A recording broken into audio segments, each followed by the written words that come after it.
Transparency is the key. Transparency, transparency, transparency. Opening up the floodgates of information. Letting people know. You know, this is our time to, the fastest way for our society to correct what the Republican Party ushered forth and Donald Trump perverted. And I'm not, once again, I'm an independent, so I don't take sides, but I like to tell the truth. What happened was we didn't have the transparency. I mean, what happens now is that we can be transparent. What happened before is that's the why, that is the wherefore and why our brothers up in the hills, our brothers up in the farms don't believe, and our sisters and brothers in the hood don't believe in the doctors, don't believe in the scientists, don't believe in the work that these people are doing, is because there hasn't been transparency, that there has been corruption, that there has been perverted sampling taking on human lives. And that's why we're at where we're at now with the pandemic. That's why people don't believe it. You know? Deep down in a lot of people's heart, they wear that mask in contempt. If there's a plane that flies into towers, boom, and it killed 3,000 people, okay? The whole country would band together to find out what happened, like we did in the Bush era.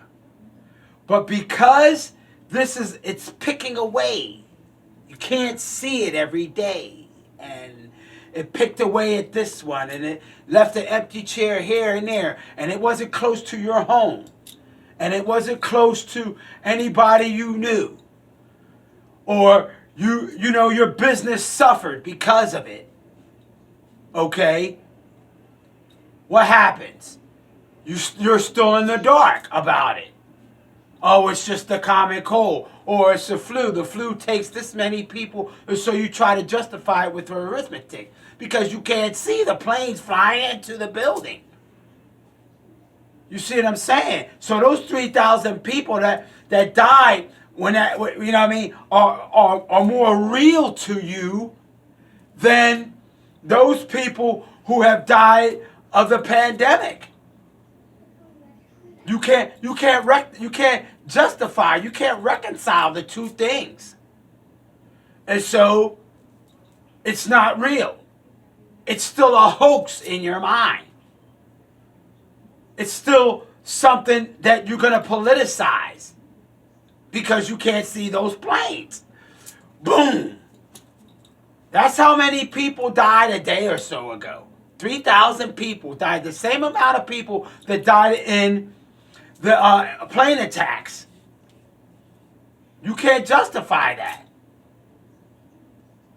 Because your president, you know what I mean, the one that had a chance to bring us all together, the one that had a chance to get his second term, if he would have put his ego aside, he had all of that, he had the chance to get us all on board.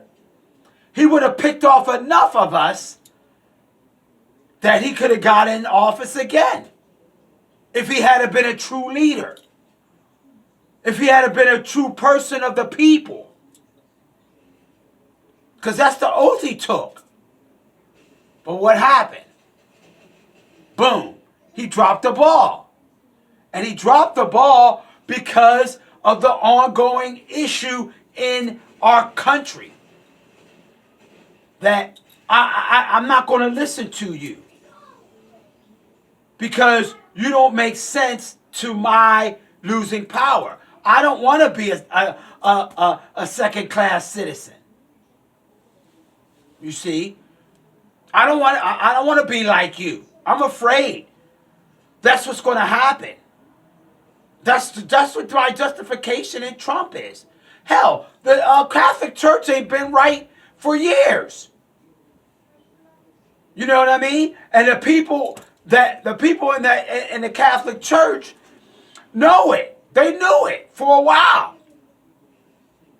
You see what I'm saying? They paying out millions of dollars now. Mediators paying out millions of dollars to cover, the foul stench of the Catholic Church. You see what I'm saying? But there's still people who, the whatever they call them, the far right believers in the Catholic, I forgot the name, but yeah, they justify Trump. Why? Because they don't want to be a part of what we are now. They don't want to have any part of that. Thus the alt-right. Thus the, that Christian right. You see what I mean? They don't want to have anything to do with being a second-class citizen. And you being equal to that is a threat. So I'm going to justify it. Ted Cruz. Donald called out his wife. And what did Ted Cruz do? Cower like a little girl. Getting beat by a grown woman with a switch. Now he's full on board. Lindsey Graham. Marco Rubio. Ted Grassley. You know what I mean? They all kowtowing now. And here's something else. They're allowing him to loom over the 2024 elections. He gonna be gone. But like the boogeyman, underneath the bed, them 72 million people out there, 73 million or whatever, they're afraid. Instead of saying, you know what? Stop. Yeah, we messed up. We brought this evil into our country. And let's stop. So we're going to put safeguards in to say the next president has to show his taxes. The next president can't do this. We're going to limit the power of the executive branch. Because the big branch, the Senate and the House, they all got it. That's a collective. That's a collective mind. That's the way it's situation. That's the way decisions should be made. You see, it's got to be a whole collective, not one. So they have a chance now to be real leaders. They have a chance now to say, hey, you know what? We're not going to allow this to happen anymore to anybody else. This is our chance to make our democracy real. And those people who follow this, who want this, no, we're going to help them change their minds for the greater good.